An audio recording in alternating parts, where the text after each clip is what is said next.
एक बार रिकॉर्डिंग करके चेक कर लो वॉइस वॉइस करके ठीक है। नमस्कार, मैं आपका अरुण कुमार स्वागत करता हूं आज के इस सेशन में। तो चलिए फटाफट से शुरू करते हैं। आज हम पहुंच चुके हैं क्लास 10th के पहले चैप्टर जिसका नाम है रासायनिक अभिक्रियाएं एवं समीकरण। आइए इसके क्वेश्चंस को देखते हैं। क्वेश्चन में क्या कह रहा है सो देखो। इस क्वेश्चन में कह रहा है कि सर निम्न में से कौन सा अभिक्रिया संतुलित करने का सही तरीका, मतलब अभिक्रिया को बैलेंस करने का सही तरीका क्या है? बेस मेकर प्रक्रिया है या संपर्क विधि है या भौतिक अवस्था से हीट एंड ट्रायल मेथड से? याद रखिएगा इसको बोलते हैं हीट एंड ट्रायल मेथड और सबसे ज्यादा इस्तेमाल होने वाला यही है। हीट और ट्रायल मेथड में क्या करते हैं हम लोग, अपने से कुछ सोच रहे हैं नंबर, उसको पुट करके देखते हैं कि बैलेंस हुआ या नहीं, और अगर नहीं हुआ तो फिर से नंबर सोचते हैं, फिर से पुट करके देखते हैं। जैसे कि अगर मेरे को यह बोला जाए कि मैग्नीशियम है और ऑक्सीजन से अभिक्रिया किया तो क्या बन गया, मैग्नीशियम ऑक्साइड। तो हम ट्राई करते हैं, ऐसा देखते हैं कि सर यहां पे कितना है, मैग्नीशियम यहां पे 1 है, इधर देखते हैं कि 1 है, तो सोचते हैं कि उधर कितना हो तो 1 हो, तो इधर तो ऑलरेडी मैग्नीशियम 1 है तो बैलेंस हो गया। फिर देखते हैं कि अच्छा ऑक्सीजन इधर कितना है, इधर 2 है, उधर देखते हैं कितना, यहाँ पे 1 ही है, तो यहाँ पे हम 2 लगा देते हैं। 2 लगा देते हैं तो देखते हैं कि 2 1 जा 2, मतलब ऑक्सीजन 2 हो गया, मैग्नीशियम भी 2 हो गया। अच्छा इधर देखते हैं कि अच्छा ऑक्सीजन 2 हो गया, मैग्नीशियम तो 1 था, तो यहाँ पे फिर से हम 2 लगा देते हैं। फिर से चेक करते हैं कि हुआ या नहीं हुआ, तो देखा इधर कि मैग्नीशियम 2, इधर भी मैग्नीशियम 2, ऑक्सीजन 2, इधर भी ऑक्सीजन 2, मतलब इस तरीके से बैलेंस हम करते हैं।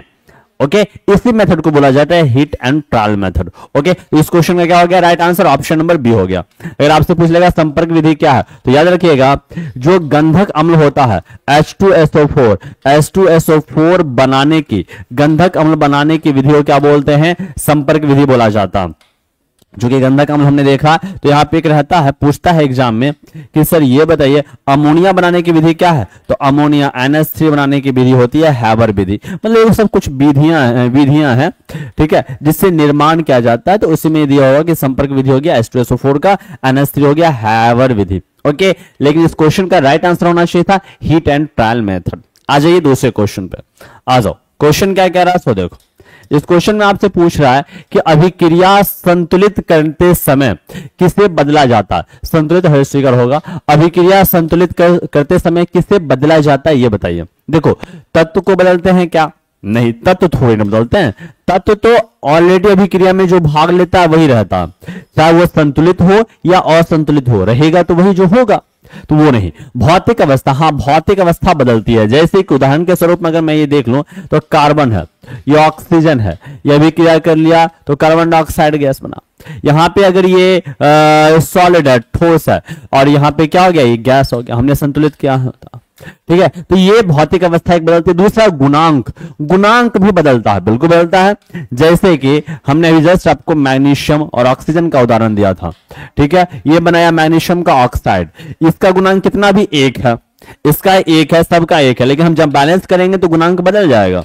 जैसे कि यहाँ पे ऑक्सीजन 2 है, हमने यहाँ पे 2 लगा दिया, ऑक्सीजन 2 हो गया, मैग्नीशियम यहाँ पे 2 है तो यहाँ पे मैग्नीशियम 2 हो गया। तो पहले मैग्नीशियम का गुणांक 1 था, अब 2 हो गया। ऑक्सीजन का 1 ही था, 1 ही है। मैग्नीशियम ऑक्साइड का पहले 1 था गुणांक, अब 2 हो गया। मतलब जब बैलेंस करते तो ये चेंज होता है। मतलब क्या हो गया, भौतिक अवस्था और गुणांक दोनों आंसर होना चाहिए। तो ऑप्शन नंबर डी इस क्वेश्चन के राइट आंसर हो जाएंगे। आ जाइए नेक्स्ट क्वेश्चन पे क्या कहता है सो देखो। इस क्वेश्चन में कह रहा है कि निम्न में से कौन सा अभिक्रिया संतुलित है, कौन सा ऐसा अभिक्रिया है जो बैलेंस्ड है ये बताइए। देखो जो बैलेंस्ड नहीं होता, जो बैलेंस्ड नहीं होता उसको बोलते हैं असंतुलित रासायनिक समीकरण, और असंतुलित रासायनिक समीकरण को ही कंकाल समीकरण भी बोला जाता है। कंकाल समीकरण, कंकाल किसको बोलते हैं कि मतलब हड्डी तो है लेकिन उसमें मांस नहीं है, मतलब समीकरण तो है लेकिन बैलेंस नहीं है। मतलब अगर आपसे एग्जाम में कभी पूछ ले कि निम्न में से कौन सा कंकाल समीकरण है, तो आपको ढूंढना है सिंपल सा कौन ऐसा है जो अनबैलेंस या असंतुलित है। आ जाइए वापस मुद्दे पे। कह रहा है कि इसमें से संतुलित कौन है, आपको यह बताना, संतुलित कौन है ये बताना। देखो मैग्नीशियम इधर 1 है, इधर मैग्नीशियम 1 है, लेकिन इधर ऑक्सीजन 2 है, उधर ऑक्सीजन 1 है, तो ये असंतुलित है, संतुलित नहीं है, ये कंकाल है। देखो जिंक इधर 1, इधर भी जिंक 1, बहुत बढ़िया बैलेंस है। अरे बोलो ये तो बैलेंस हो गया, जिंक बैलेंस हो गया। चलिए हाइड्रोजन देखो इधर 2 है, इधर हाइड्रोजन कितना है 2 है, तो ये भी बैलेंस हो गया। सल्फर इधर 1 है, इधर भी 1 है, ये भी बैलेंस हो गया। ऑक्सीजन 4 है, ऑक्सीजन इधर भी 4 है, मतलब क्या ये बैलेंस्ड हो गया। और हमको ढूंढना भी वही था, संतुलित कौन है, तो बी वाला संतुलित है, बाकी असंतुलित है, और जो असंतुलित होता उसको बोलते हैं कंकाल समीकरण। तो ये और ये तीनों क्या हो गए, कंकाल समीकरण हो गए, असंतुलित समीकरण हो गए, या अनबैलेंस्ड केमिकल इक्वेशन हो गए। ध्यान में रहेगा क्या? चलिए, इस क्वेश्चन का right answer option number B हो गया। नेक्स्ट क्वेश्चन पे आते हैं। इस क्वेश्चन में क्या कह रहा है, सो देखो, इस क्वेश्चन में आपसे कहा जाएगा कि निम्न में से कौन सा अभिक्रिया संतुलित। अच्छा, फिर से पूछा जा रहा है संतुलित कौन है, बताइए आप। हम फिर से चेक करेंगे, एक एक करके ऊपर से चेक करते चलेंगे, जो मैच कर गया वो कर गया, बात खत्म। कार्बन 1 है, इधर एरो के इस तरफ को अभिकारक बोलते हैं, उधर वाले को उत्पाद बोलते हैं, आपको पता है, तो इधर का चेक करना है। कार्बन 1 है, इधर कितना है, कार्बन 6 है। देखो कार्बन यहां पे 1 है, कार्बन यहां पे 6 है, तो चूंकि यही बैलेंस्ड नहीं है इसलिए बात खत्म। आगे बढ़ते हैं। देखो इधर कैल्शियम 1 है, इधर कैल्शियम 1 है, बहुत बढ़िया, ये तो बैलेंस है। ऑक्सीजन 1 और 2 एकम 2, 2 1 3, इधर ऑक्सीजन 3 है, इधर चेक करते हैं, इधर 1 गुनी 2 2 है, मतलब इधर ऑक्सीजन 3 है, इधर 2 है, तो बैलेंस नहीं है, ये भी कट कर दो। अगला पे चलता है। कार्बन इधर 1 है, इधर भी कार्बन 1 है, अरे भाई सही है। ऑक्सीजन इधर 2 है, इधर भी 2 है, ओ भाई यही तो मिल गया हमारा आंसर, ये बैलेंस्ड है, यही बैलेंस्ड है। ऑप्शन नंबर सी इस क्वेश्चन के राइट आंसर। बैलेंस करने का कौन सा बैलेंस्ड है या नहीं है, सबसे बेसिक तरीका यही है कि आप ऊपर से चेक करते चलिए। चेक तो करना पड़ेगा आपको हर ऑप्शंस को, तो जो ऑप्शन मैच कर गए वही आंसर हो गया, बात खत्म। नेक्स्ट क्वेश्चंस पे चलते हैं। क्या कह रहा है, सो देखो, इस क्वेश्चन में आपसे कहा जाए कि निम्न में से कौन सा संतुलित रासायनिक समीकरण है, बैलेंस्ड केमिकल इक्वेशन कौन है। फिर से वही सवाल है, फिर से चेक करते हैं। देखो एक एक करके चेक करेंगे हम ऊपर से नीचे तक। कार्बन इधर 1 है, इधर कितना 1 है, बहुत बढ़िया, ये बैलेंस्ड है। हाइड्रोजन 4, इधर देखो कितना, इधर 2, तो बैलेंस नहीं हुआ। हाइड्रोजन 2, इधर 4, बैलेंस नहीं, काट दो। कार्बन इधर 6 है, इधर देखो कार्बन 1 है, कुछ नहीं तो 1 है, और यहां 6, इधर 6 इधर 1, बैलेंस नहीं, काट दो। देखो FeSO4, तो इधर F मतलब लोहा 1 है, इधर लोहा 2 है, देखो देखो देखो, अरे भाई देखो इधर 1 है लोहा, इधर 2 है, तो ये भी बैलेंस नहीं है। 3 कट हो गया, मतलब 14 इसका आंसर हो जाएगा। ऑप्शन नंबर डी इस क्वेश्चन के राइट आंसर हो जाएंगे। अब हम चेक कर लेते हैं कि बैलेंस है या नहीं है। देखो कैल्शियम 1, इधर भी कैल्शियम 1, सही बात। कार्बन 1, इधर भी कार्बन 1, सही बात। ऑक्सीजन 3, इधर देखो 2 ऑक्सीजन 1 3 ऑक्सीजन, ये भी बैलेंस्ड। मतलब पहले भी हमने आंसर कर दिया था, लेकिन आपको चेक कर लेना चाहिए एक बार। इस क्वेश्चन का right answer option number D हो गया। ये कौन सा अभिक्रिया का उदाहरण, याद रखिएगा, ये दोनों के दोनों, ये दोनों के दोनों, ये दोनों के दोनों आपको कौन सा अभिक्रिया का उदाहरण है, उष्मीय अपघटन अभिक्रिया। क्योंकि यहां पे उष्मा के कारण ये टूट रहा है, और एक अभिकारक जब टूट के 2 या 2 से अधिक तत्व या यौगिक में बदल जाए तो ऐसे अभिक्रिया को बोलते हैं कौन सा, अपघटन अभिक्रिया। जब अभिकारक की संख्या 1 हो, अभिकारक की संख्या, यहां पे अभिकारक कितना है 1 है, अभिकारक की संख्या 1 हो तो ये क्या होगा, अपघटन अभिक्रिया होगा। और अगर उष्मा के कारण अपघटन होगा या ताप के कारण अपघटन होगा तो इसको बोलेंगे तापीय अपघटन अभिक्रिया। तो ये कौन सा है, तापीय अपघटन अभिक्रिया। चलिए नेक्स्ट क्वेश्चन पे आते हैं। क्या कह रहा है, सो देखो, इस क्वेश्चन में आपसे पूछा जा रहा है कि सर एक बात बताओ, निम्न से अरे भाई ये भी बैलेंस है कि नहीं, वही चेक करने को हमको बोला। फिर से चेक करेंगे ऊपर से लेके नीचे तक, ठीक है। चेक करते हैं। लीड इधर 1 है, इधर लीड 1 है, सही है। नाइट्रोजन इधर कितना है, 1 यहां 2 यहां, तो 2 1 गुने 2, मतलब नाइट्रोजन इधर 2 है, इधर चेक करो कितना नाइट्रोजन, नाइट्रोजन इधर 1 ही है, मतलब बैलेंस नहीं, काट दो। एजी इधर 1 है, इधर भी एजी 1 है, सही है। क्लोरीन इधर 1 है, क्लोरीन इधर 2 हो गया, यहां 2 क्लोरीन है, यहां 1 क्लोरीन है, बैलेंस नहीं है, काट दो। देखो एजी यहां पे 2 है, इधर चेक करो एजी 2 है, बिल्कुल सही है। ब्रोमीन 2 है, इधर भी ब्रोमीन 2 है, अरे भाई यही तो बैलेंस है। ऑप्शन नंबर सी इस क्वेश्चन के राइट आंसर। देखो एक अभिकारक ये टूटा है इसलिए अपघटन है, लेकिन सूर्य के प्रकाश के कारण टूटा है इसलिए इसको बोलेंगे प्रकाशीय अपघटन अभिक्रिया। क्या बोलेंगे, प्रकाशीय अपघटन, अपघटन, इसको बोलेंगे प्रकाशीय अपघटन अभिक्रिया, इसको बोला जाता है प्रकाशीय अपघटन अभिक्रिया। ध्यान में रहेगा क्या। चलो नेक्स्ट पे आते हैं। क्या कह रहा है, सो देखो, इस क्वेश्चन में आपसे कहा जा रहा है निम्न में से कौन सा विस्थापन अभिक्रिया सही है, कौन सा ऐसा है जो विस्थापन अभिक्रिया सही है, और चेक करते हैं कौन सा सही है। देखो ये जिंक है। देखो पहली बात तो विस्थापन अभिक्रिया क्या होता है, वैसे रासायनिक अभिक्रियाएं जिसमें एक अधिक अभिक्रियाशील तत्व या धातु अपने से कम अभिक्रियाशील तत्व या धातु को उसकी यौगिक से विस्थापित करके उसका स्थान ले लेता है, तो ऐसी रासायनिक अभिक्रियाएं कहलाती है हमारी विस्थापन अभिक्रिया। तो ये कौन सा होगा विस्थापन अभिक्रिया, ये चेक करते हैं। इसके लिए आपको ये ध्यान देना होगा कि रिएक्टिविटी स्टेज में ऊपर से नीचे तक कौन आता है, ऊपर में सबसे ज्यादा कौन है, उससे कम उससे कम उससे कम। देखो तो सबसे अधिक होता है पोटासियम, फिर सोडियम, फिर calcium, magnesium, aluminium, zinc, lead, ठीक है, अरे बोलो, आयरन, फिर क्या हो गया इधर हाइड्रोजन हो गया, फिर कॉपर, फिर Hg, Ag, Au, Pt, platinum. ये ऊपर से नीचे तक घटते हुए क्रम में कुछ महत्वपूर्ण धातु के बारे में दिया गया। अब आ जाइए वापस, जो अधिक अभिक्रियाशील है ऊपर वाला वो नीचे वाले को विस्थापित कर देगा, लेकिन नीचे वाला ऊपर वाले को विस्थापित नहीं कर पाएगा।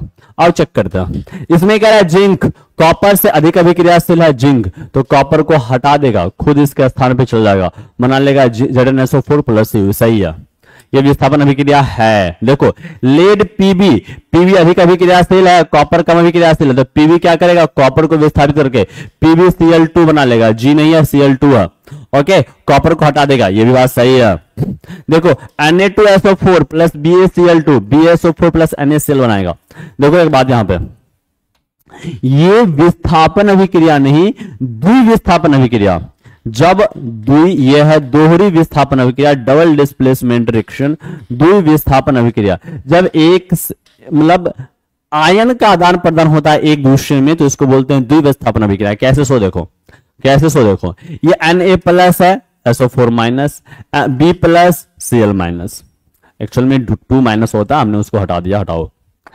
ये क्या करता है, ये इसके साथ जुड़ता है, ये इसके साथ जुड़ता है, तो आयन का क्या आदान प्रदान, NaCl BaSO4, NaCl BaSO4 बना लिया, तो यहां पे आयन का आदान प्रदान हुआ। तो ये जो बना है ये कैसा अभिक्रिया के थ्रू गया, तो ये गया विस्थापन में डबल डिस्प्लेसमेंट, लेकिन हमसे विस्थापन पूछ रहा था और नीचे में ऑप्शन सभी विकल्प सही है, ये भी दे रहा है, और उसमें से 2 ऑप्शन भी सही है, तो हम एक को किसी एक को तो चूज नहीं करेंगे, क्योंकि 2 ऑप्शन सही है और नीचे में सही विकल्प सही है, ये भी ऑप्शन में दे रहा, तो मुझे ऑप्शन नंबर डी के साथ जाना पड़ेगा। लेकिन अगर मान लेते हैं इसमें से ये सही रहता, ये गलत रहता, ये भी रहता, तो इसको हम विस्थापन मानते, इसको द्विविस्थापन मानते, और हमसे विस्थापन पूछा तो हम सिर्फ यही आंसर करते, इसके साथ नहीं जाते। अच्छा, ये द्विविस्थापन अभिक्रिया को अवक्षेपण अभिक्रिया भी बोला जाएगा, क्यों, क्योंकि यहाँ पे BaSO4 बेरियम सल्फेट अवक्षेप का निर्माण होता, और जो भी रासायनिक अभिक्रिया उसमें अगर अवक्षेप का निर्माण होता है तो वैसे रासायनिक अभिक्रिया अवक्षेपण अभिक्रिया कहलाती हैं। तो अगर ओवरऑल देखा जाए तो इस क्वेश्चन का right answer option number D हो जाएगा। क्यों, क्योंकि इसमें भी विस्थापन हो रहा है, इसमें विस्थापन हो रहा है, इसमें दोहरी विस्थापन हो रहा है, मतलब विस्थापन तो हो ही रहा है, तो उपरोक्त में से सभी ऑप्शन नंबर डी इस क्वेश्चन के राइट आंसर हो जाएंगे। चलिए नेक्स्ट क्वेश्चन पे क्या कह रहा है, सो देखो क्वेश्चन में कह रहा है सर कि एक बात बताओ, कौन सी बात यह है कि निम्न में से कौन संयोजन अभिक्रिया, इसमें से संयोजन अभिक्रिया कौन सा है, आइए बात को समझते हैं। पहली बात, संयोजन अभिक्रिया में क्या होता है, संयोजन जुड़ गया, योगज, इसको योगात्मक अभिक्रिया भी बोला जाता है, योगज अभिक्रिया भी बोला जाता है, इसको संयोजन अभिक्रिया भी बोला जाता है, इसी को कॉम्बिनेशन रिएक्शन बोलते हैं। मतलब वैसे रासायनिक अभिक्रिया जिसमें 2 या 2 से अधिक तत्व या यौगिक मिलकर एक बड़े यौगिक का निर्माण करता है, एक ही उत्पाद का निर्माण करता है, तो उसको बोलते हैं संयोजन अभिक्रिया। संयोजन अभिक्रिया में आपको ध्यान में रखना है कि उत्पाद जो बनेगा, उत्पाद की संख्या कितनी होनी चाहिए, 1 होनी चाहिए, बात खत्म। अगर उत्पाद की संख्या 1 है तो वो संयोजन है, अगर नहीं है तो नहीं है, बात खत्म। तो राइट साइड को बोलते हैं उत्पाद, लेफ्ट वाले को बोलते हैं अभिकारक। ये क्या है, ये है अभिकारक। इतनी बातें तो जानते हैं, अरे ये सारी चीजें आप जानते हैं। और राइट साइड वाला क्या होता है, उत्पाद होता, उत्पाद। अच्छा, तो हमने क्या बोला, हमने बोला कि उत्पाद की संख्या 1, तो राइट साइड में आपको चेक करना पड़ेगा। आपको क्या चेक करना पड़ेगा, तो राइट साइड में चेक करना पड़ेगा। तो राइट साइड में देखो 1 से ज्यादा, तो ये नहीं होगा संयोजन, ये भी नहीं, राइट साइड में एक ही उत्पाद है यहां पे, मतलब संयोजन अभिक्रिया ऑप्शन नंबर ए हो गया। अगर उत्पाद देखो 1 है तो संयोजन है, नहीं है तो नहीं है, मतलब कॉपर अगर ऑक्सीजन से अभिक्रिया करेगा तो कॉपर के क्या बनाएंगे, ऑक्साइड बनाएंगे, CuO।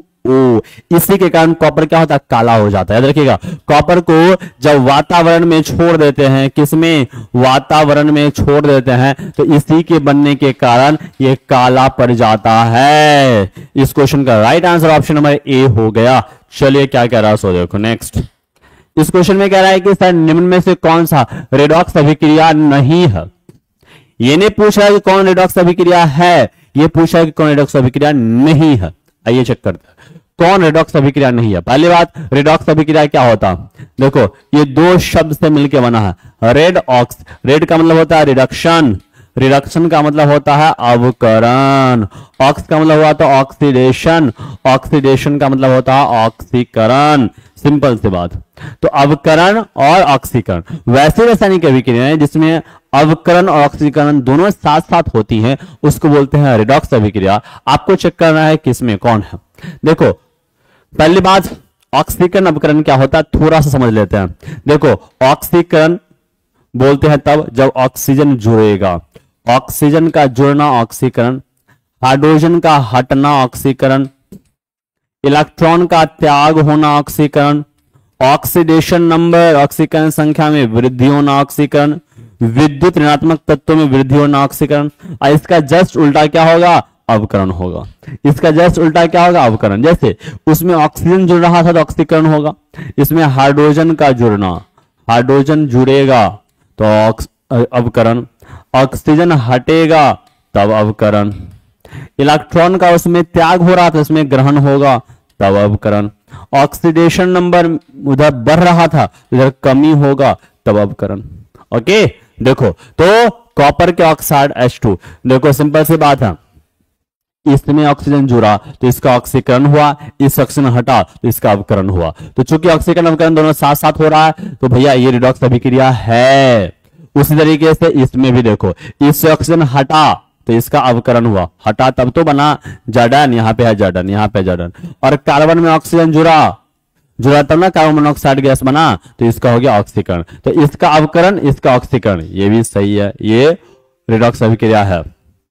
देखो इसमें भी वही बात हो रहा है, मैग्नीज से क्या होगा, मैग्नीज से ऑक्सीजन हटा तो इसका क्या हो गया, अवकरण। ठीक है, ये और इसका ऑक्सीकरण, तो ये दोनों चीजें तीनों में हुआ है। निचला वाला में देखते हैं, देखो कार्बन में ऑक्सीजन जुड़ा तो कार्बन का तो ऑक्सीकरण हुआ, कार्बन का तो ऑक्सीकरण हो गया ना भाई, कार्बन का क्या हो गया, ऑक्सीकरण हो गया। तो यहाँ पे एक ही तत्व है इसलिए इस क्वेश्चन का क्या हो जाएगा, right answer option number D हो जाएगा।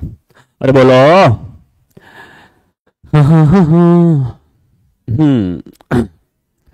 कार्बन में क्या हो गया, ऑक्सीकरण हो गया। सही है, 0 से चलो। तो इसमें कार्बन का ऑक्सीकरण हुआ तो एक ही घटनाएं घट रही हैं इसलिए इसको क्या बोलेंगे कि भाई क्या बोला जाएगा, इसको रिडॉक्स अभिक्रिया नहीं है। Option number D. चलिए नेक्स्ट क्वेश्चंस पे आते हैं। इसमें क्या कह रहा है देखो, इसमें क्या नीचे दी गई अभिक्रिया के संबंध में कौन सा कथन असत्य है बताइए, कौन सा असत्य है बताइए। देखो लेड ऑक्साइड कार्बन से अभिक्रिया करेगा तो लेड बन गया और कार्बन डाइऑक्साइड बना, तो इसमें क्या हो रहा है देखो, अपचयन और उपचयन पूछा जा रहा है। देखो उपचयन बोलते हैं ऑक्सीकरण को, आपको ध्यान में रखना है। उपचयन बोलते हैं किसको, ऑक्सीकरण को। उपचयन बोला जाता है किसको, ऑक्सीकरण को। जबकि अपचयन बोला जाता है किसको, अपचयन बोला जाता है किसको, अवकरण को। यह आपको ध्यान में रखना, अवकरण को। अब समझिएगा बात यहां पे, बात यहां पे समझना, सीसा अपचयित हो रहा है, ये क्या मतलब। देखो पीबीओ में से पीबी ऑक्सीजन, लीड ऑक्साइड में से ऑक्सीजन हटा, ऑक्सीजन क्या हुआ, हटा, और ऑक्सीजन का हटना क्या होता है, अवकरण। अवकरण, क्योंकि अवकरण को ही क्या बोलते हैं, अवकरण को बोला जाता है अपचयन। क्या बोला जाता है, अपचयन। मतलब लीड ऑक्साइड का हुआ अपचयन। कार्बन से, कार्बन में ऑक्सीजन जुड़ा तो ऑक्सीजन जुड़ा, और ऑक्सीजन का जुड़ना क्या कहलाता है, ऑक्सीकरण, और ऑक्सीकरण को बोला जाता है उपचयन। कार्बन का ऑक्सीकरण हुआ मतलब कार्बन का उपचयन हुआ, कार्बन का उपचयन, तो कार्बन उपचयित हो रहा, सही है। लेड ऑक्साइड से ऑक्सीजन हटा, मतलब लेड ऑक्साइड का अवकरण हुआ, और अवकरण को बोला जाता है अपचयन, मतलब लेड ऑक्साइड अपचयित हुआ, लेड ऑक्साइड अपचयित हो रहा। बिल्कुल सही है, बिल्कुल सही है। ठीक है क्या? सी और डी, सी और डी, लेड ऑक्साइड सही है। कौन सा कथन असत्य है? हमसे असत्य पूछे तो सही है भाई। अब देखो, अब देखना होगा, अब देखना होगा इसको।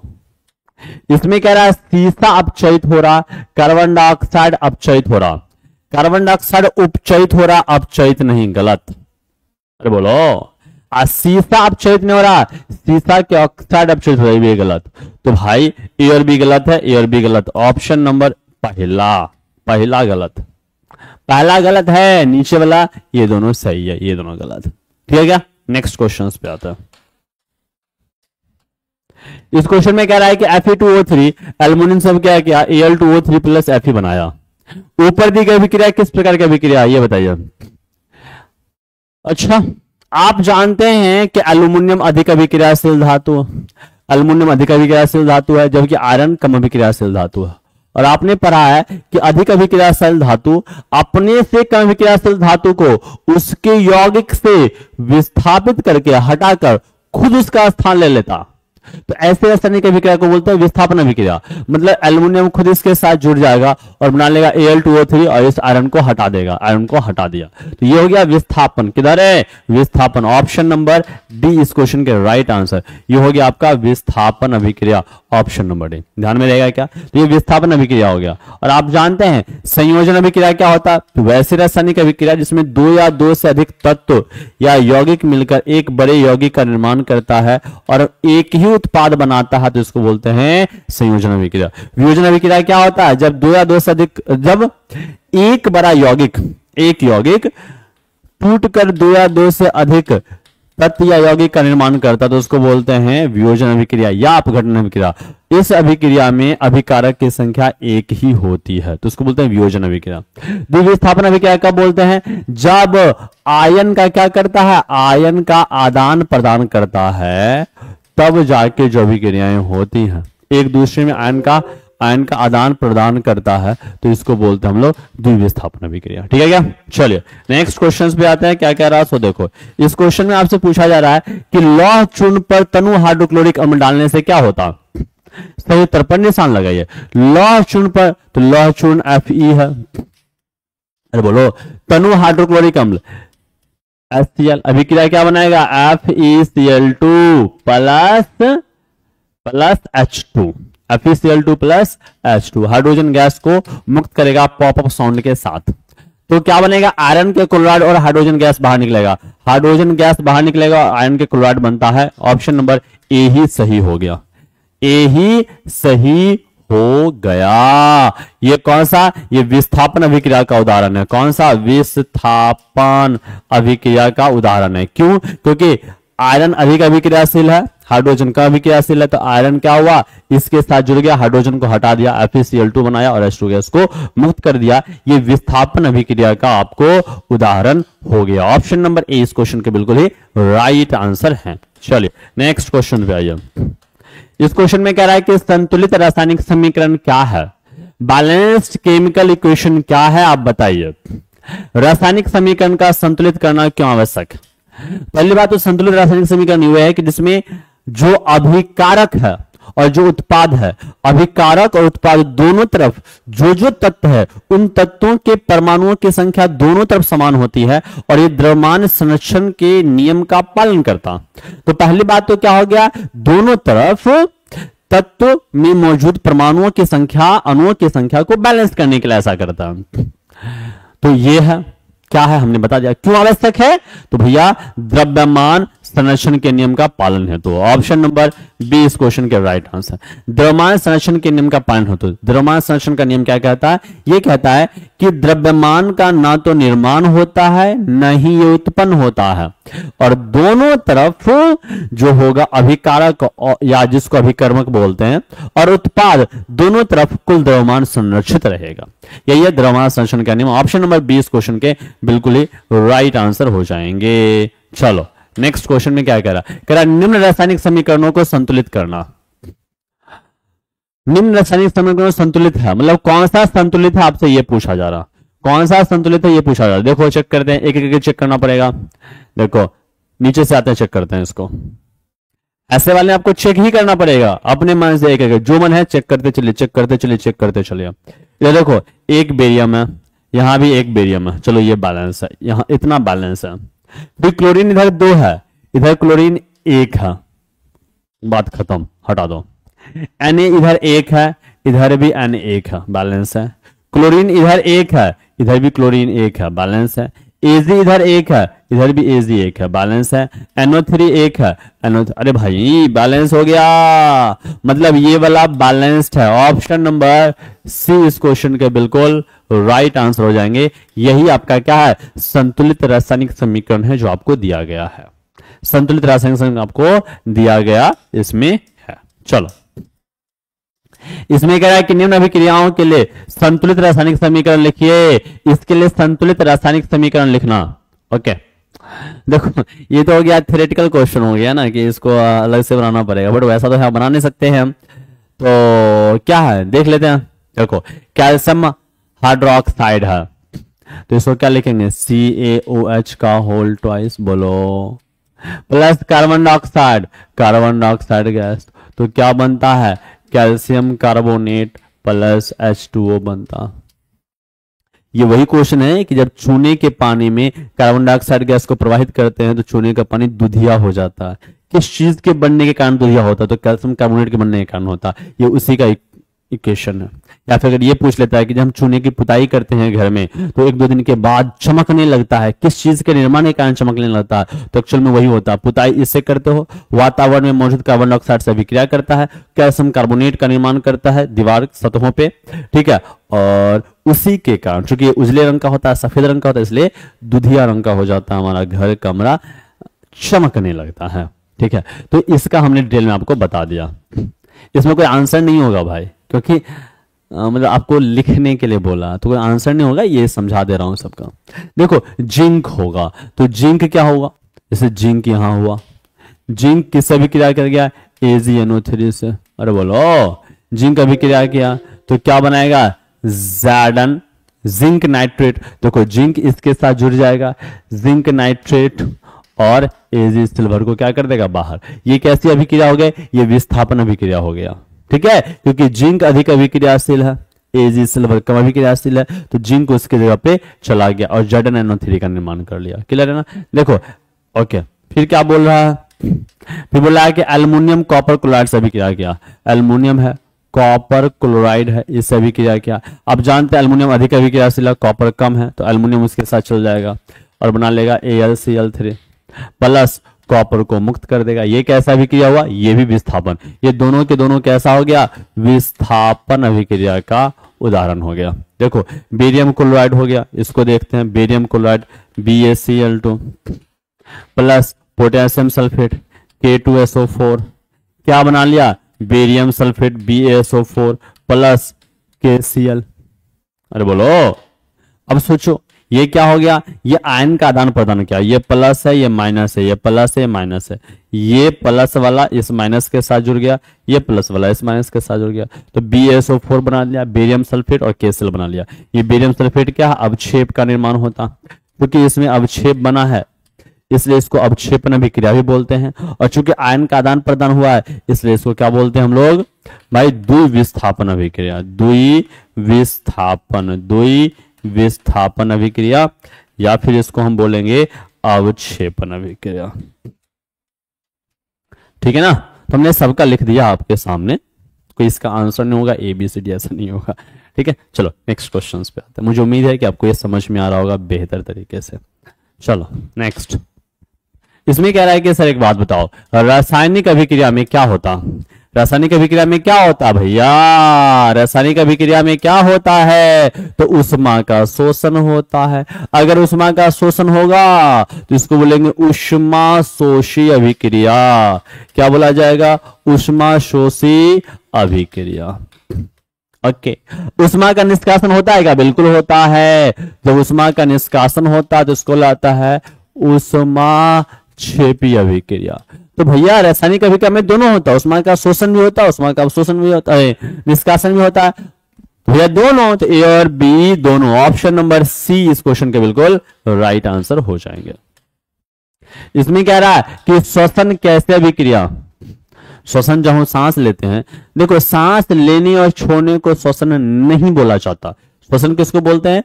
हम जो सांस लेते हैं, ठीक है, वो सांस मुख्य रूप से सारे हम पूरा वायु लेते हैं सांस में, लेकिन उसमें से हम ऑक्सीजन की बात कर रहे हैं। वो ऑक्सीजन हमारे भोजन को तोड़ता, भोजन को तोड़ के ऊर्जा प्रदान करता, ऊर्जा बाहर निकलती है। चूंकि ऊर्जा बाहर निकले इसलिए कैसा है? ऊष्माक्षेपी प्रक्रम है। कैसा है? ऊष्माक्षेपी प्रक्रम है। ऑप्शन नंबर 20 क्वेश्चन के राइट आंसर हो जाएंगे। इसमें क्या होता है सो समझिए। इसमें होता है कि हमने जो भोजन किया, भोजन क्या है? Ac6H12O6। हमने ऑक्सीजन लिया और ऑक्सीजन की उपस्थिति में ये टूटा, क्या बनाया? CO2 बनाया और H2O बनाया और साथ में ही ऊर्जा बाहर निकला।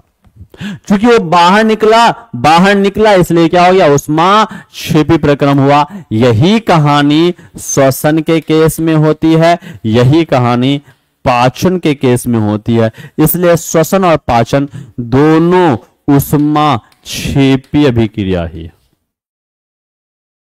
ठीक है, चलो नेक्स्ट क्वेश्चन पे आते हैं। पाचन, देखो आ गया क्वेश्चन, पाचन कैसे अभिक्रिया? तो भैया क्योंकि उसमें बाहर निकलती है इसलिए क्या है? ये भी ऊष्माक्षेपी प्रक्रम है। ठीक है, ओके, चलो नेक्स्ट क्वेश्चन आइए। इसमें क्या कह रहा है कि वियोजन अभिक्रिया क्या है? वियोजन को ही बोलते हैं अपघटन अभिक्रिया। इसमें क्या होता है? एक बड़ा सा जो अभिकारक होता है ना, वो अभिकारक टूट जाता है। अभिकारक की संख्या एक ही होती है, वो अभिकारक टूट के दो या दो से अधिक तत्व यौगिक बना लेता है। इसको बोलते हैं वियोजन अभिक्रिया। ठीक है, वियोजन अभिक्रिया का प्रकार पूछा जा रहा, तो अगर उष्मा के कारण या ताप के कारण वियोजन होगा तो उसको बोलेंगे ऊष्मीय अपघटन अभिक्रिया। जैसे उदाहरण देख लिया जाए तो CaCO3 कैल्शियम कार्बोनेट है, इसको हमने ताप के कारण तोड़ दिया और बना लिया कैल्शियम ऑक्साइड और कार्बन डाइऑक्साइड गैस। तो इसको बोलेंगे वियोजन। कौन सा वियोजन? ऊष्मीय वियोजन या तापीय वियोजन अभिक्रिया।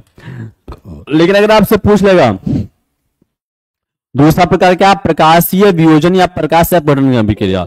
जैसे सिल्वर ब्रोमाइड है, ठीक है, ये क्या हो गया? सूर्य प्रकाश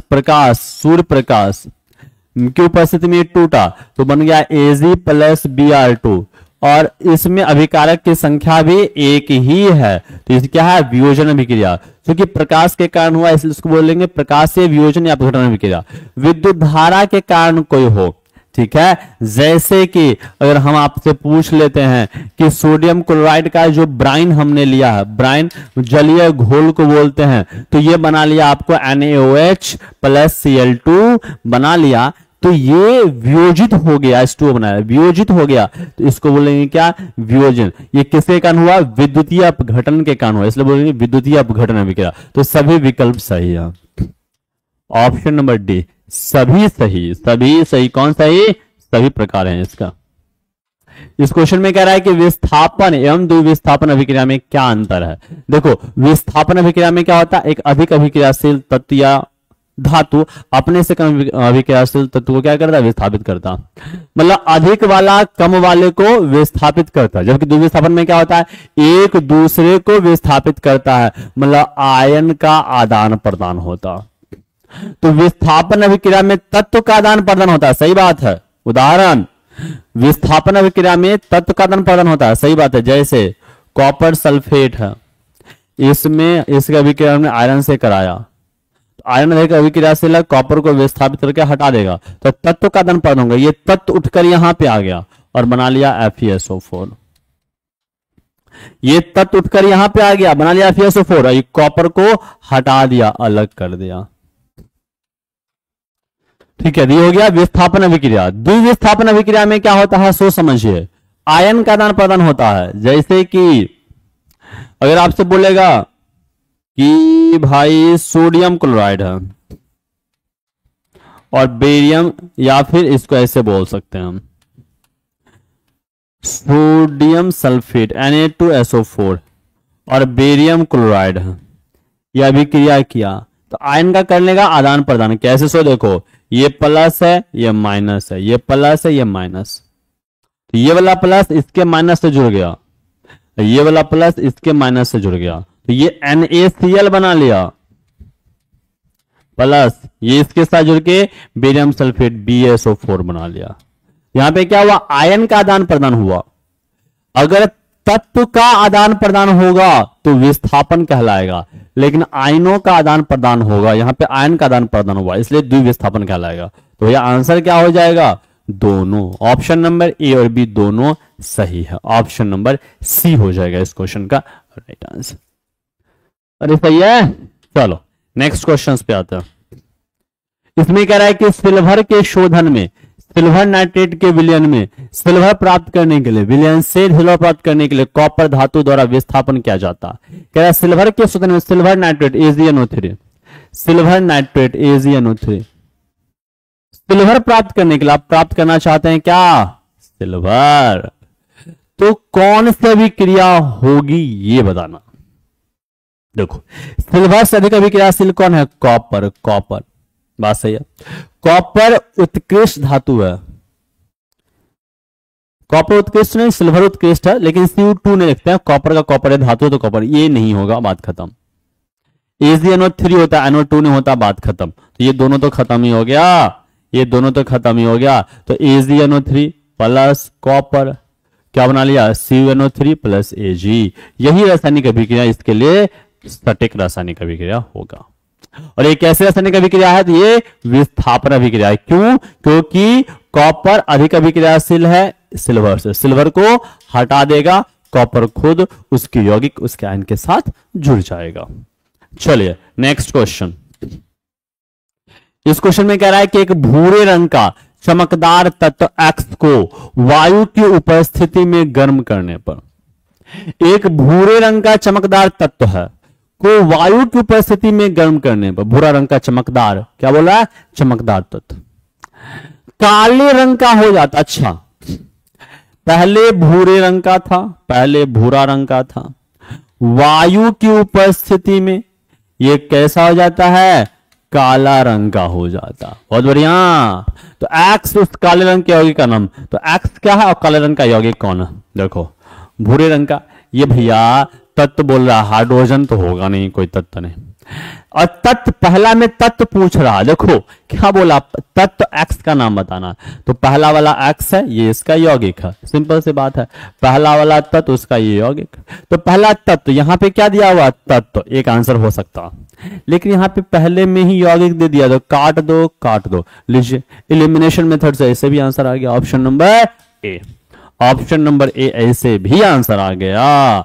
अब आते हैं वापस, क्या है तत्व X, कॉपर, ये वायु से अभिक्रिया करके ऑक्सीजन से अभिक्रिया क्या बना लिया, कॉपर के ऑक्साइड बना लेते हैं। यही कारण है कि जब कॉपर धातु को वायु में खुला छोड़ते हैं तो ये क्या होता है भैया, ये काला रंग का पड़ जाता है, भूरा से काला रंग का पड़ जाता है। एग्जाम में पूछा है किसके बनने के कारण, तो कॉपर के ऑक्साइड बनने के कारण। इस क्वेश्चन का राइट आंसर आपका हो गया ऑप्शन नंबर ए। चलो नेक्स्ट क्वेश्चन पे आते हैं। लोहे की, क्या बोल रहा है, क्या बोल रहा है, लोहे की वस्तुओं को हम पेंट क्यों करते हैं ये बताइए। बोला है कि लोहे की वस्तुओं को हम पेंट क्यों करते हैं ये बताइए। तो लोहे को अगर वातावरण में खुला छोड़ देंगे, क्या करेंगे, वातावरण में खुला छोड़ दीजिएगा। अगर वातावरण में खुला छोड़ देंगे तो क्या होगा, आपने वातावरण में खुला छोड़ दिया तो वातावरण में मौजूद ऑक्सीजन से, वातावरण में मौजूद नमी से यह अभिक्रिया करके क्या बना लेता है, Fe2O3 इंटू X2O का निर्माण करता है। मतलब जंग लग जाता है इस लोहे पर, क्या लग जाता है, जंग। और जैसे ही जंग लगेगा तो क्या होगा, सोच समझिए, जंग लग जाता, और जंग लगने से क्या होता है, तो जंग लगने से इसकी जो आयु है, इसकी जो क्या है, आयु घट जाती है। आयु क्या होगी, घटेगी। मतलब जितना लंबा चलना चाहिए लोहा अब नहीं चलेगा, जंग लग गया, झड़ जाएगा, खत्म हो जाएगा, तो आयु घट जाएगी। तो आयु घटेगी, इसलिए हम जंग से बचाना चाहेंगे। तो जंग से बचाने के लिए पहला आंसर। अच्छा दिखना हमारा मकसद नहीं है, अच्छा दिखता है वो अलग बात है, लेकिन मकसद नहीं है, मकसद नहीं भूलना। कह रहा ऑक्सीकरण से बचने के लिए, बिल्कुल सही बात है। देखो लोहा क्या हो गया, ऑक्साइड हो गया, ठीक है, ऑक्सीकरण हो गया इसका, तो इससे बचे, क्योंकि ये हो गया तो जंग लग गया, तो इससे हम बचाना चाहते हैं, तो ऑक्सीकरण से बचने के लिए। तो ए और सी दोनों, ए और सी ऑप्शन नंबर डी में दिया हुआ, इसलिए इस क्वेश्चन का right answer option number D हो गया। मुझे उम्मीद है कि आपको सारी बातें प्रॉपर क्रिस्टल क्लियर हो गया होगा। चलिए नेक्स्ट क्वेश्चन पे आते हैं।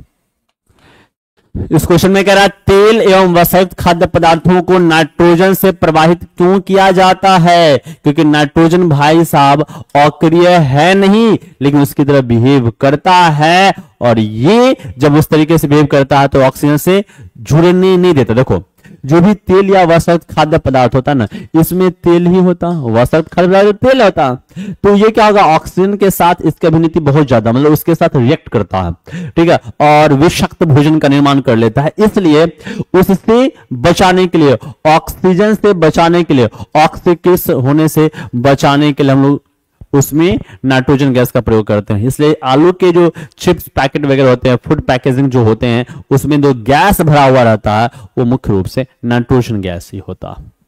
तो भाई पहला, स्वाद अच्छा हो, देखो स्वाद अच्छा के लिए नहीं किया जाता, रंग ना खराब हो इसके लिए नहीं, मुख्य इसका ऑक्सीकृत से बचाने के लिए, इसका मुख्य हो आंसर ऑक्सीकृत से बचाने के लिए। रंग और स्वाद से इसका मतलब लेना नहीं है, ऑक्सीकृत होने से बचाने के लिए। Next question. तो चलिए हम इस चैप्टर के सारे क्वेश्चंस कर चुके हैं, ओके। तो अब आते हैं आज की क्लास में, अब हम पढ़ेंगे chapter 2 acid base and salt, अम्ल क्षारक एवं लवण। आइए इसके क्वेश्चंस को हम देखते हैं। इस क्वेश्चन में क्या कह रहा है, सो देखो, कह रहा है कि पीतल एवं तांबे के बीच बर्तन में दही एवं खट्टे पदार्थ क्यों नहीं रखने चाहिए? कह रहा है पीतल एवं तांबे के बर्तन में दही एवं खट्टे पदार्थ क्यों रखने चाहिए। आइए समझिए, पीतल और तांबा क्या है, धातु है। अरे बोलो क्या है, धातु है। चूंकि ये धातु है और दही या खट्टा पदार्थ क्या मुख्य रूप से अम्ल है, अम्ल है, तो ये धातु किस तरीके का नेचर रखता है, क्षार नेचर रखता। उसके साथ अम्ल के साथ क्या करेगा, न्यूट्रलाइज करेगा और उस भोजन को उसकी जो गुणवत्ता है उसको नष्ट कर देगा। तो ऑक्सीकृत हो जाता नहीं, बर्तन खराब हो जाता नहीं, विषाक्त लवण का निर्माण करता है। Option number A correct answer है। क्यों? क्योंकि जब अम्ल और क्षार अभिक्रिया करता है, अम्ल और क्षार अभिक्रिया करता है तो लवण और जल का निर्माण करता है। इस अभिक्रिया को बोलते हैं उदासीनीकरण अभिक्रिया, और इस केस में जो लवण बनता है वो विषाक्त लवण होता है जो हानिकारक होता है। इसीलिए हम लोगों को कभी भी पीतल तांबे के बर्तन में नहीं भोजन रखना चाहिए।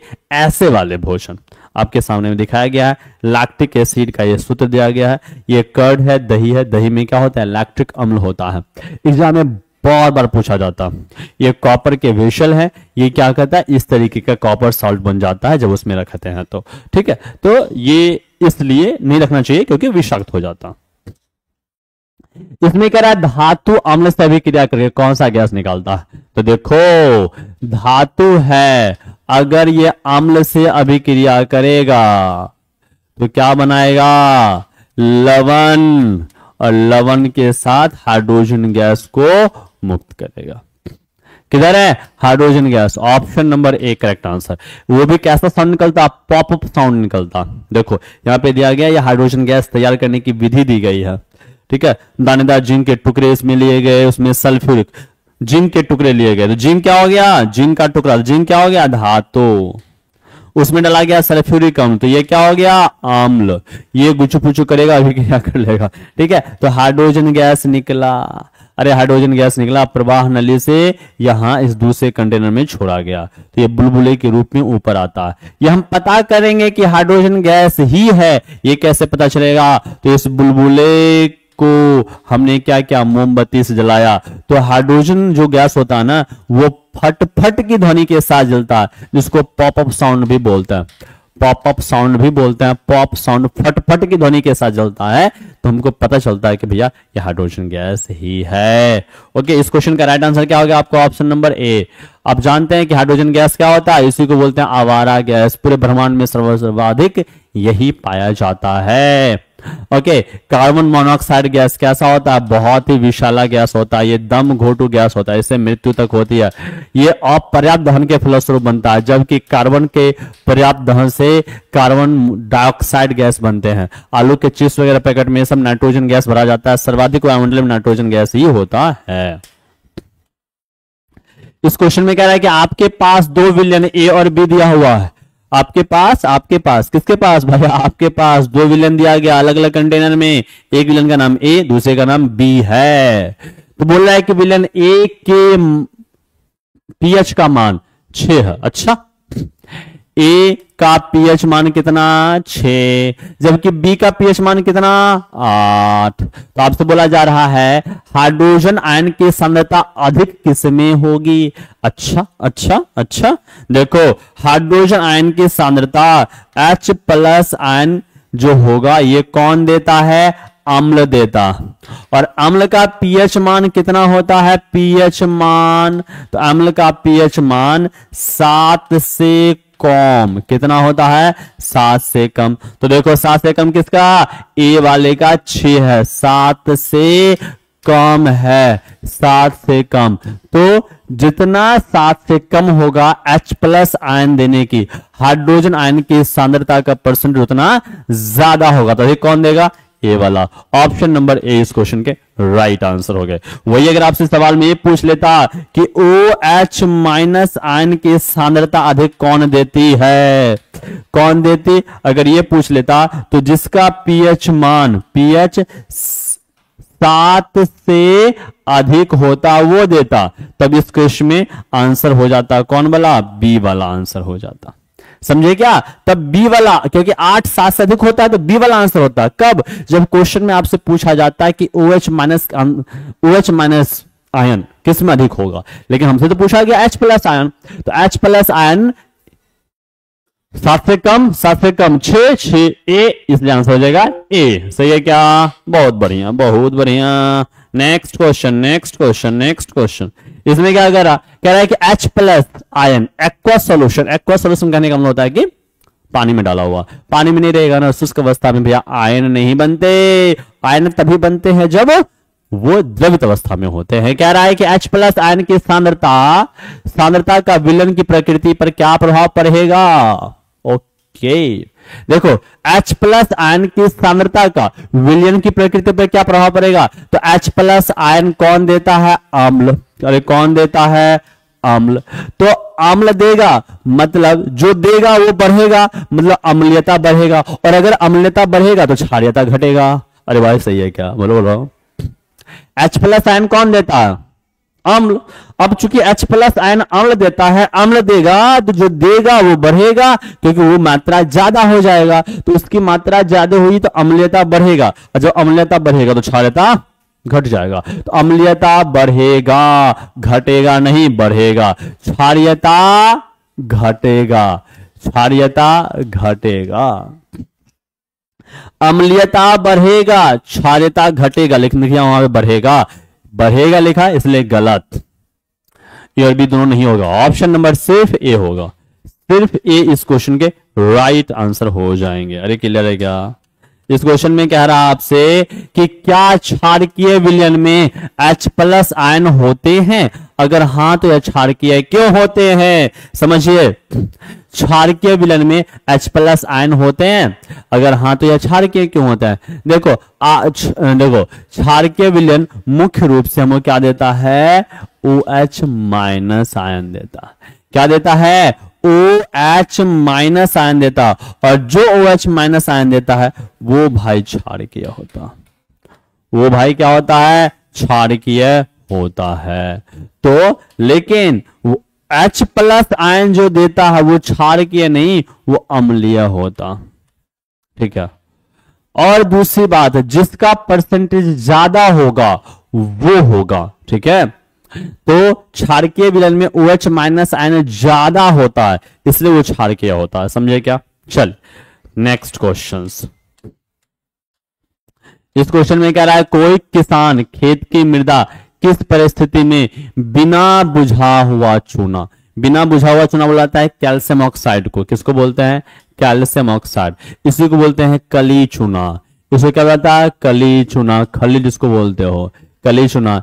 इसी को कहते हैं त्वरित चूना। अरे कौन सा, त्वरित चूना। तो बिना बुझा हुआ चूना कैल्शियम ऑक्साइड, बुझा हुआ चूना कैल्शियम हाइड्रोक्साइड, बुझा हुआ चूना बोलते हैं कैल्शियम हाइड्रोक्साइड को, इसी को बोलते हैं चूने का पानी। या चौक कैल्शियम कार्बोनेट, इसी को कहता है चूना पत्थर, क्या बोला जाता है, चूना पत्थर, फॉर्मूला CaCO3। क्या फिर से देखो, कोई किसान है खेत की मृदा के किस परिस्थिति में बिना बुझा हुआ चूना कैल्शियम ऑक्साइड, बिना बुझा चूना कैल्शियम ऑक्साइड, बुझा हुआ चूना कैल्शियम हाइड्रोक्साइड या चौक कैल्शियम कार्बोनेट का उपयोग करता है।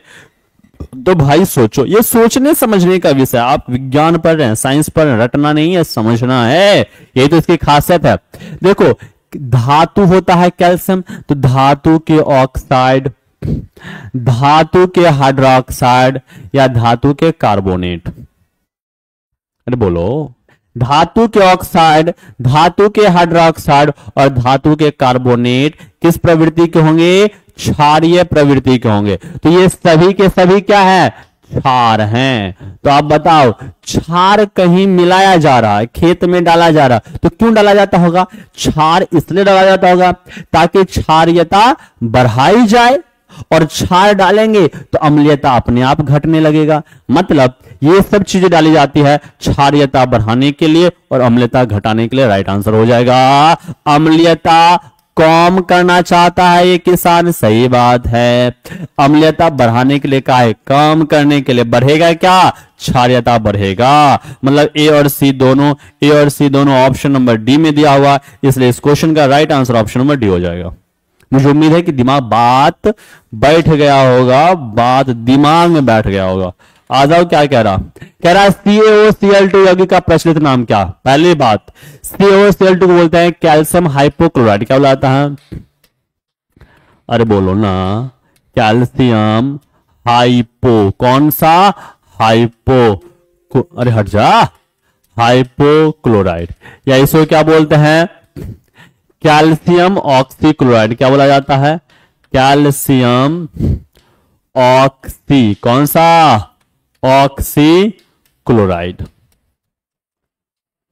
कैल्शियम हाइपोक्लोराइड या कैल्शियम ऑक्सीक्लोराइड, इसका प्रचलित नाम है विरंजक चूर्ण, जिसको इंग्लिश में बोलते हैं हम लोग ब्लीचिंग पाउडर, ब्लीचिंग पाउडर। ये भैया आपको जल के शुद्धिकरण के लिए प्रयोग करते हैं।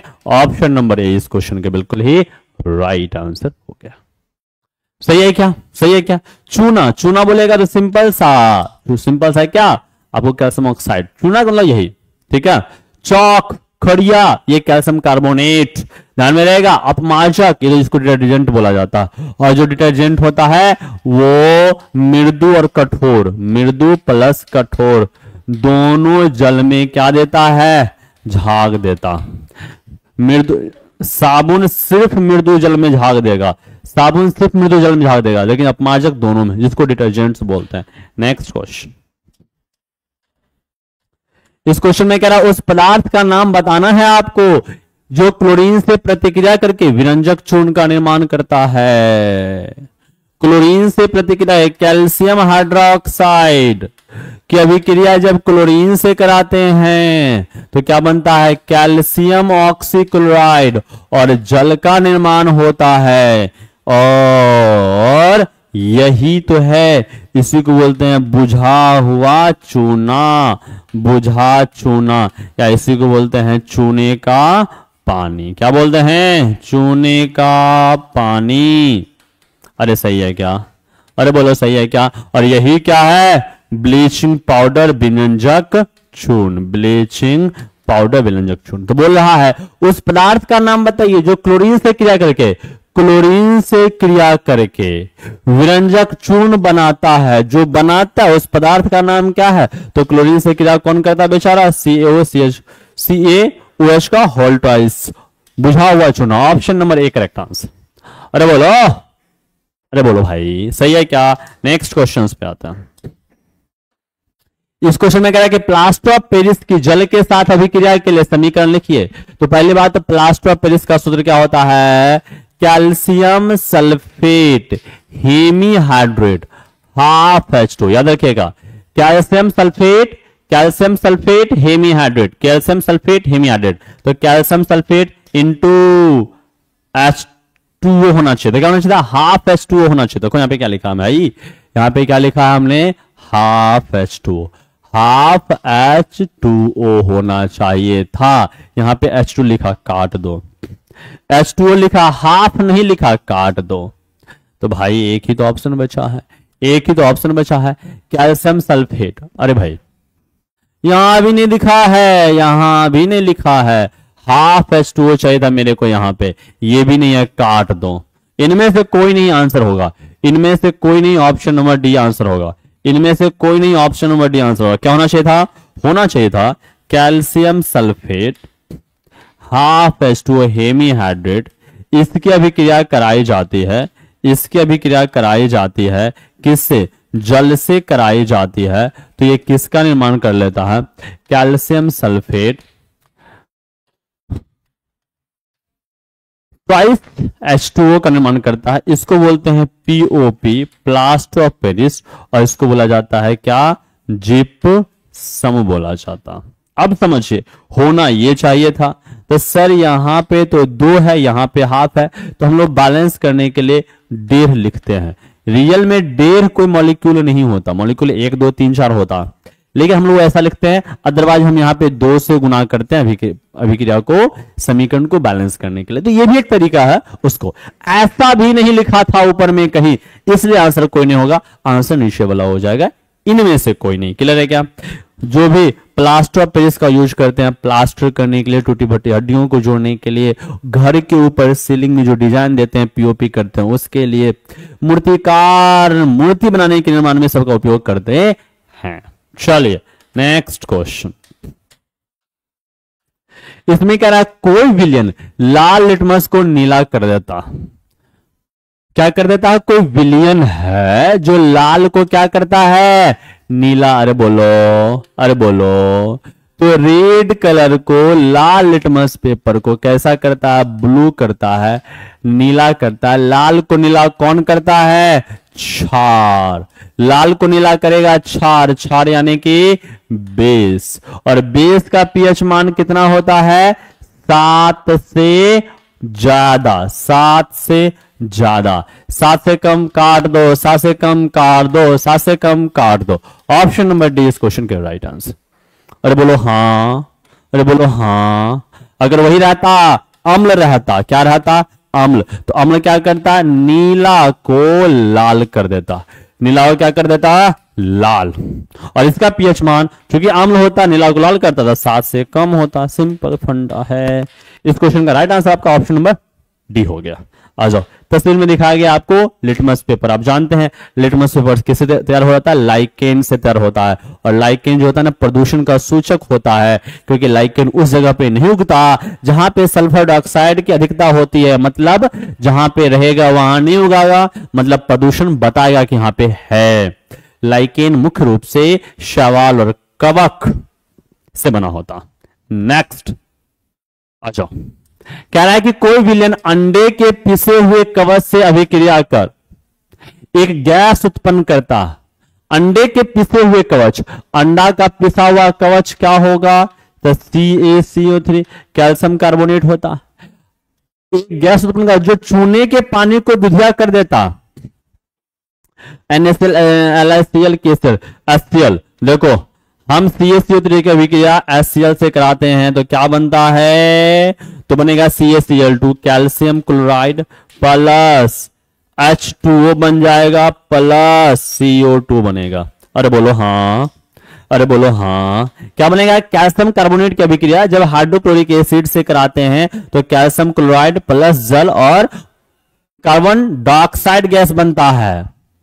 अब ये जो कार्बन डाइऑक्साइड गैस बना CO2, ये CO2 चूने के पानी कैल्शियम हाइड्रोक्साइड से ये अभिक्रिया करके क्या बना लेता है, CaCO3 प्लस H2O का निर्माण करता। ठीक है क्या, CaCO3 प्लस H2O का निर्माण करता है, जिसके कारण दुधिया हो जाता है। दुधिया किसके कारण होता है, इसी के बनने के कारण, कैल्शियम कार्बोनेट के बनने के कारण, चूंकि ये सफेद होता है इसलिए पूरा का पूरा विलेन दुधिया हो जाता है। आइए क्वेश्चन को समझिए क्या कह रहा। कह रहा कोई विलेन अंडे के पिसे हुए कवच से क्या है, एक कोई लिक्विड दे दिया, अंडे के पिसे हुए कवच, अंडे के पिसे हुए कवच में मोर देन 90% क्या होता है, कैल्शियम कार्बोनेट होता। अरे बोलो, ऊपर वाला छिलका जिसको फेंक देते हैं वो कैल्शियम कार्बोनेट का बना हुआ है, चूना पत्थर का बना हुआ है वो, तो कैल्शियम कार्बोनेट होता। तो कैल्शियम कार्बोनेट से अभिक्रिया करेगा कौन, 4 ऑप्शन दिया हुआ, तो हाइड्रोक्लोरिक एसिड अभिक्रिया करेगा। कौन करेगा, हाइड्रोक्लोरिक एसिड, क्योंकि हाइड्रोक्लोरिक एसिड जब कैल्शियम कार्बोनेट से अभिक्रिया करता है तो कैल्शियम क्लोराइड बनाता है, जल बनाता है और कार्बन डाइऑक्साइड गैस बनाता है। अब जो गैस बना कौन, कार्बन डाइऑक्साइड गैस, ये कार्बन डाइऑक्साइड गैस चूने के पानी से क्रिया करके कैल्शियम कार्बोनेट का निर्माण करता है, जो कि सफेद रंग का होता है, जिसके कारण पूरा विलयन दुधिया हो जाता है। यही बोल रहा था। इस प्रकार इस क्वेश्चन का राइट आंसर आपका ऑप्शन नंबर बी हो गया। नेक्स्ट क्वेश्चन पे आते हैं। कह रहा है कि NaOH का 10 ml है। NaOH कितना ml है, 10 ml। NaOH कितना है, 10 ml। HCl के साथ 8 ml विलयन से पूर्णतः उदासीन हो जाता है, मतलब सोडियम हाइड्रोक्साइड हाइड्रोक्लोरिक एसिड के साथ गुचू पुचू किया, अभिक्रिया कर लिया। ठीक है, आइए एक अभिक्रिया देख लेते हैं। सोडियम हाइड्रोक्साइड जो कि एक प्रबल क्षार है, हाइड्रोक्लोरिक अम्ल एक प्रबल अम्ल है, उससे अभिक्रिया करके NaCl और H2O का निर्माण होता है। क्योंकि इस अभिक्रिया में ये क्या है, क्षार है, ये क्या है, अम्ल है, ये क्या है, लवण है, ये क्या है, जल है। मतलब क्या हुआ, क्षार और अम्ल अभिक्रिया करके लवण और जल का निर्माण करता है, इसको उदासीनीकरण अभिक्रिया बोलते हैं। इसके होने के लिए ये दिया हुआ है आपको 10 ml। कितना ml दिया हुआ है, 10 ml। ये कितना दिया हुआ, 8 ml। मतलब इसका 10 ml इसके 8 ml को न्यूट्रलाइज कर देता है, उदासीन कर देता है, ऐसा मैंने क्वेश्चन में बोला। NaOH का 10 ml villain HCl hydrochloric acid के 8 ml को पूर्णतः उदासीन कर देता है। यदि हम NaOH के उसी विलन का 20 ml ले, 10 का दुगुना कर दे, 20 ml ले ले, तो हाइड्रोक्लोरिक अम्ल का कितना, तो पहले 8 ml था, इसका भी करना पड़ेगा हमको दुगुना, 8 दूनी 16 ml हाइड्रोक्लोरिक अम्ल का लेना पड़ेगा। उदासीन करने के लिए कितनी आवश्यकता, 8 दूनी 16। ऑप्शन नंबर डी इस क्वेश्चन के राइट आंसर। मुझे उम्मीद है कि क्लियर हो गया होगा। चलो नेक्स्ट, ये 10 ml था तो 8 ml था, अगर ये 10 से 20 होगा तो 8 से 16 हो जाएगा। सिंपल फंडा। आ जाओ, इसमें कह रहा है कि अपच का उपचार करने के लिए निम्नलिखित में से किस औषधि का उपयोग करते हैं। अपच कब होता है, जब हम खाना बहुत ज्यादा अनपच खाना खा लेते हैं तो हमारे पेट में, स्टोमक में क्या होता है ना, उसको पचाने के लिए हाइड्रोक्लोरिक एसिड ज्यादा रिलीज होता है। क्योंकि ज्यादा मात्रा में हाइड्रोक्लोरिक एसिड रिलीज होता है तो उस अम्ल को नष्ट करने के लिए हम लोग प्रति अम्ल का प्रयोग करते हैं, जिसको एंटासिड बोला जाता है। ऑप्शन नंबर सी इस क्वेश्चन के राइट आंसर हो जाएंगे। एंटासिड के रूप में मिल्क ऑफ मैग्नीशिया का प्रयोग किया जाता है, MgOH का होल ट्वाइस, जिसको क्या बोलते हैं, मिल्क ऑफ मैग्नीशिया का प्रयोग करते हैं। ये कैसा होता है, क्षार के नेचर का होता है, तो भैया जलन कम होता है। दूसरा, खाबर सोडा का प्रयोग किया जाता है, जैसे सोडियम हाइड्रोजन कार्बोनेट, जिसको सोडियम बाइकार्बोनेट बोला जाता है, ये भी क्या होता है, क्षार के रूप में होता है। तो ये भी प्रतिअम्ल, इसी को बोलता है एंटासिड। ध्यान में रहेगा क्या, तो इस क्वेश्चन का राइट आंसर आपका हो गया ऑप्शन नंबर सी। अगर आपसे बोलेगा एंटीबायोटिक, तो आप जानते हैं प्रथम एंटीबायोटिक क्या था, जीवाणु के प्रति लड़ने वाले को बोलेंगे एंटीबायोटिक, और प्रथम एंटीबायोटिक था पेनिसिलिन, आप जानते हैं ना। और पेनिसिलिन की खोज किसने की थी, अलेक्जेंडर फ्लेमिंग ने किया था। किसने किया था, अलेक्जेंडर फ्लेमिंग ने किया था। एनाल्जेसिक क्या होता है, ये दर्द निवारक होता है, पीड़ानाशी होता है, एस्प्रिन पीड़ानाशी है, एंटीसेप्टिक प्रतिरोधी होता है। चलिए नेक्स्ट क्वेश्चन पे आइए। इसमें कह रहा आश्रित जल विद्युत का चालक क्यों नहीं होता है जबकि वर्षा जल होता है। तो देखो आश्रित जल जो डिस्टिल्ड वाटर होता है उसमें मिनरल्स नहीं होते, चूंकि मिनरल्स नहीं होते तो आयन का फॉर्मेशन नहीं होता। आश्रित जल में मिनरल की कमी होती है, मिनरल्स की क्या होती है, कमी होती है, जिसके कारण आयन नहीं बनता, और आयन नहीं बनेगा, आयन नहीं बनेगा तो विद्युत धारा कहां से होगी। तो शुद्ध जल आयनित नहीं होता, सही बात, शुद्ध जल आयनित नहीं होता क्योंकि आयन नहीं बनता। वर्षा का जल आयनित नहीं होता, होता है, यह गलत दिया, तो इसका आंसर सिर्फ ए होना चाहिए। वर्षा का जल आयनित होता है, ठीक है। कह रहा है कि आश्रित जल विद्युत का चालक क्यों नहीं होता। आश्रित जल विद्युत का चालक इसलिए नहीं होता क्योंकि उसमें आयन नहीं बनते, जबकि वर्षा के जल में आयन बनते हैं, आयनित होता है, इसलिए विद्युत का चालक होता। तो ऑप्शन नंबर ए इस क्वेश्चन के राइट आंसर होंगे, ए। इसमें कह रहा है कि जल की अनुपस्थिति में अम्ल का व्यवहार अम्लीय क्यों नहीं होता।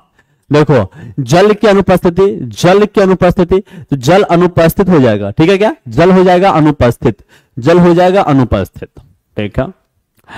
तब अम्ल का व्यवहार अम्लीय नहीं रहेगा, क्यों, क्योंकि अम्ल का व्यवहार अम्लीय तब हो जाएगा जब हम लेंगे जलीय विलयन, क्योंकि जलीय विलयन में, कैसा विलयन में, जलीय विलयन में अम्ल H+ आयन देता है, लेकिन अगर जल ही नहीं रहेगा तो ये टूटेगा नहीं, तो H+ आयन नहीं देगा, और जब H+ आयन नहीं देगा तो भाई इलेक्ट्रिसिटी भी कंडक्ट नहीं होगा। तो जल की अनुपस्थिति में अम्ल का व्यवहार अम्लीय क्यों नहीं होता, क्योंकि ये H+ आयन नहीं देता, क्योंकि ये आपको आयनित नहीं हो पाता, यह आयनित नहीं हो पाता, इसलिए option number A correct answer, simple सी बात। इसमें कह रहा 5 विलन ABCD ई दिया हुआ है, सावित्रिक सूचक यूनिवर्सल इंडिकेटर्स इसकी जांच की गई, पीएच के मान क्रमशः 4, 11, 17, 18 दिया गया, कौन उदासीन है, देखो जांच की गई, पीएच का मान क्रमशः, ये ए है, ये बी है, ये सी है, ये डी है, ये ई है। आप जानते हैं, आपको पता है 7 से कम रहेगा तो अम्ल होगा, बात खत्म। 7 के बराबर रहेगा तो क्या होगा, उदासीन होगा, बात खत्म। और 7 से अधिक रहेगा तो भैया क्षार होगा, बात खत्म। अरे बाबा, तो देखो, और जितना ज्यादा 7 से अधिक होगा वो उतना ज्यादा क्षारीय होगा, उतना प्रबल क्षारीय होगा, और जितना 7 से कम होगा उतना प्रबल अम्लीय होगा। आ जाइए, उतना प्रबल अम्लीय होगा। तो बोला उदासीन है, उदासीन कौन है, 7 वाला, 7 कौन है, डी। पहला उदासीन चाहिए, पहला उदासीन चाहिए, पहला क्या चाहिए, ABCD, पहला उदासीन चाहिए। तो पहले तो हमको चाहिए डी ना, उदासीन है डी, पहला में डी चाहिए था, 1 2 3 4 5, पहला में डी, कहीं है ये नहीं है भाई, कहीं है ये नहीं है, लिखो, हम लिख देते हैं, उदासीन है कौन वाला, ऑप्शन मैच नहीं कर रहा। कह रहा है कि पीएच के मानों को हाइड्रोजन आयन की सांद्रता के आरोही क्रम, अच्छा नहीं, ये है क्वेश्चन, पीएच मानों को हाइड्रोजन आयन की सांद्रता के आरोही बढ़ते क्रम में सजाना, बढ़ते क्रम में हाइड्रोजन आयन की सांद्रता H+ आयन, H+ आयन बढ़ते क्रम में सजाना है, मतलब कम से ज्यादा, H+ आयन कम से ज्यादा की ओर से जाना है, कम से ज्यादा। तो H+ आयन कम से ज्यादा तब होगा जब पीएच मान ज्यादा से कम होगा, सिंपल। तो पीएच मान ज्यादा से कम, देखो H+ आयन कम से ज्यादा आपको चाहिए, इसका मतलब पीएच मान ज्यादा से कम की तरफ जाना होगा। तो ज्यादा किसका है, सी का, तो पहले सी, ई खत्म हो गया, हटाओ। सी के बाद किसका है, ई का, सी के बाद ई। पीएच मान क्या होना चाहिए, ज्यादा से कम, पीएच मान घटाएंगे तब अम्लीयता बढ़ेगा, मतलब H+ आयन सांद्रता बढ़ेगा। तो पीएच मान घटते क्रम में हमको लिखना है इन शॉर्ट, तो पहले सी लिखोगे फिर ई लिखोगे, सी के बाद ई, सी का, ठीक है, सी के बाद ई, 9 के बाद 7 होता मतलब डी, CED यहां है, CED CEB है, काट दीजिए, CED यहां है, ओके। तो सात, सात के बाद 4 मतलब ए होना चाहिए, तो यहाँ बी है, काट दो, यहाँ ए है, बिल्कुल सही। ऑप्शन नंबर ए इस क्वेश्चन के राइट आंसर हो जाएंगे।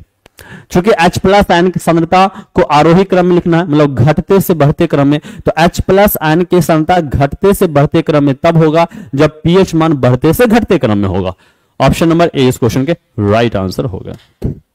इसमें कह रहा है कि प्लास्टर ऑफ पेरिस, क्या बोल रहा है, कह रहा कि प्लास्टर ऑफ पेरिस को आर्द्ररोधी बर्तन में क्यों रखा जाना चाहिए, क्योंकि देखो इस क्वेश्चन में कह रहा है कि प्लास्टर ऑफ पेरिस को आर्द्ररोधी बर्तन में क्यों रखा जाना चाहिए, क्योंकि जैसे प्लास्टर ऑफ पेरिस को जल में रखेंगे, जल वाले बर्तन में रखेंगे, तो वो जल से अभिक्रिया करके बना लेगा, क्या आपको जिप्सम का निर्माण कर लेगा, किसका, जिप्सम का निर्माण कर लेगा। देखो पेन हट गया था, कोई बात नहीं है, देखो किधर गया भाई,